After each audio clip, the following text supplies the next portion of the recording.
no es un pasado propio, sino un pasado impuesto que da pie a un nuevo deseo.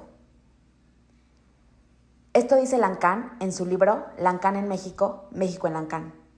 Dicho libro da mucho que pensar, sobre todo cuando el autor afirma que la conquista de España en México destruyó la cultura mexicana con las nuevas reglas y nuevo orden social. Y es que no solo conquistaron territorio, sino también violaban mujeres y extinguieron cualquier rastro de vida social antes de la conquista. Los indios perdieron cualquier libertad de expresión que había antes de los españoles, y estos mismos crearon una jerarquía en donde ellos iban en la cima, y esta vive hasta nuestros días, pero de manera diferente. Porque la vergüenza que hay en muchos mexicanos sobre las culturas de origen, o ser llamados indios, sigue hasta el día de hoy. Es como si fuera algo malo sentirte identificado con tus raíces, casi como si fuera una obligación desprenderte de ellas y verlas como prohibidas. Pero cuando hacemos esto, no nos damos cuenta que nos quitamos la bandera mexicana para usar la del conquistador que destruyó sin respeto alguno una cultura rica en religión, tradición, filosofía, entre muchas otras cosas. Esto puede ser porque aprendemos de un pasado que no necesariamente es mexicano, con deseos y estereotipos que definitivamente no son de México. Pues el pasado fue escrito con tinta europea y las letras que leemos nos reflejan algo que no se encuentra en casa. Tal y como Lacan lo menciona al principio del segundo capítulo, la conquista española no se trató solo de conquistar territorio, sino también de almas.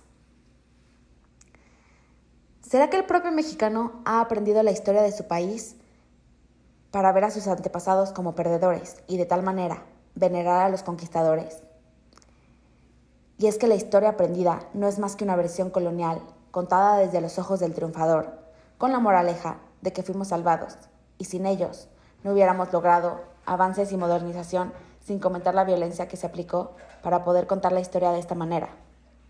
El autor hace mucho énfasis en cómo con la conquista española los mexicanos se dejaron borrar poco a poco.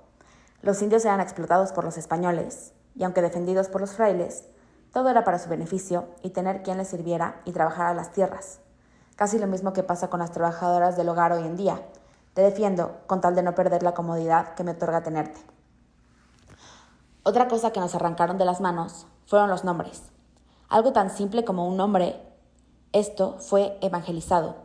No fue respetada la identidad que da un nombre, y es que nombres como Andrea o Santiago ciertamente no son de origen indígena.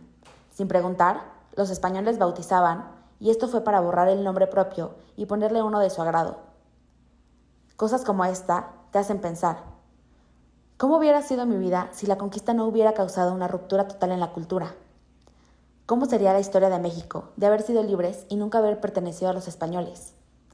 ¿Estaríamos igual de orgullosos de nuestras raíces indígenas sin tener nada de España en nosotros? Hasta la fecha, se vive un desprecio de nuestra cultura, un desprecio a los indios que trabajaron nuestras tierras. Y esto nos lleva a hacer una alianza invisible con el enemigo para sobrevivir y no perder los privilegios que se nos han dado por ser mestizos sociales.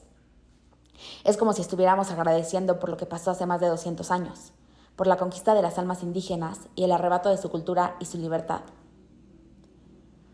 Cuando dejemos de presumir o sentirnos más que los demás porque nuestra abuela es española, en ese momento vamos a empezar a hacer justicia al indígena en nosotros. Cuando dejemos de ver la palabra indio como una ofensa y sangre azul como algo mayor que lo demás, en ese momento la historia será contada desde la pérdida que sufrimos y no desde las ganancias que nos impusieron los conquistadores. Y es ahí cuando la vergüenza del mexicano no existirá más y se comenzarán a celebrar las raíces que nos fueron arrancadas desde el alma.